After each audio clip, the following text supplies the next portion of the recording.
Let's talk about molds and all the different types of molds that you can get for candle making. So let's start with the metal molds. Now, metal molds are obviously made out of metal.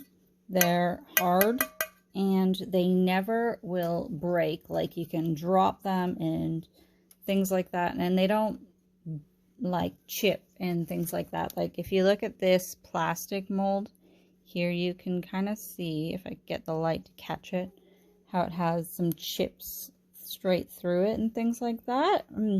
This would be obviously from me accidentally dropping this on the ground, so you don't run into those problems with metal molds. They're quite thick and durable.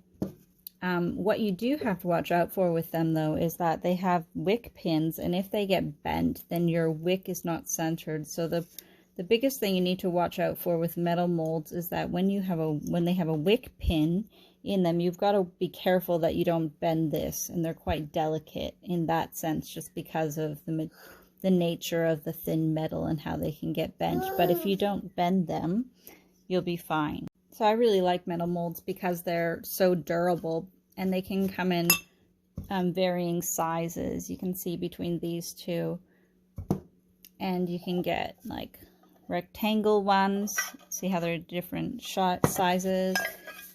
But what I don't like about them is that they don't have a lot of variety because of the nature of them. You can't really mold them into fun shapes. Like, you could never get a lotus flower shape like you can get out of this silicone mold. So that is the one advantage of silicone molds, is that you can get really fun shapes for your candles.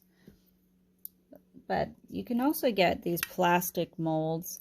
And these plastic molds are fine, but they're fine if they're in one piece like this.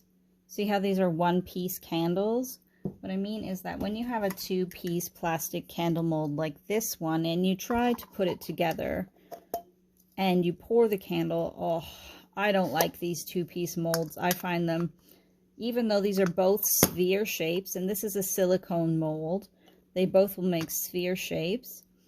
This one I didn't have leaking when I've made it before, whereas these two-piece ones, if you don't get this perfectly sealed, oh, they just make a mess. And let me show you this example here of this one, and I can't even get the paper towel. So I had tried to make a candle out of this plastic mold with this two-piece. It was an egg shape.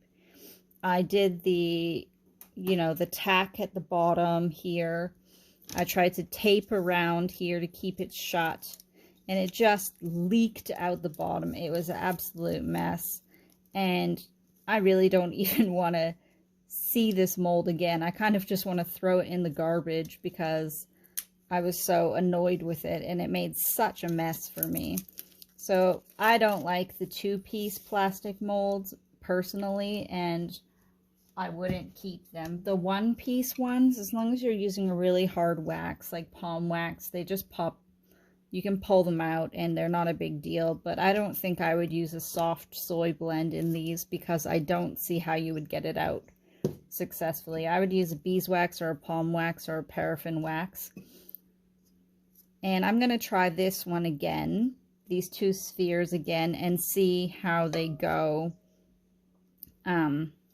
just sealing wise, because they're both two-piece molds, and I'll compare the plastic and the silicone.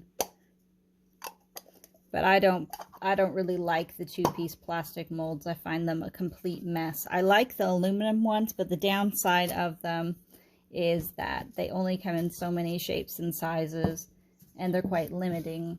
Whereas silicone molds, you can get really fun shapes.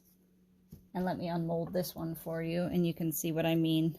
This one is a lotus flower, and they're really flexible, and I really like silicone candle molds. But some of them are, if the silicone's too thick on the side, it could be an issue. But look at that beautiful lotus flower. It looks so nice. It's very beautiful and elegant. So I really like silicone molds, where a metal mold can't do that. But the advantage of having a metal mold is that they are very durable, and you could rip this, whereas with a metal mold, that's not a problem. So now I'm going to do a follow-up video where I take the two sphere molds, the plastic 2-piece and the silicone 2-piece, and I'm going to pour them with the same type of wax and compare them, how they perform. And if you check out this video right here, you'll check that out now. See you later, and hope this video is helpful to you. Give it a thumbs up if it was and you want to see more videos like this. Take care. Bye.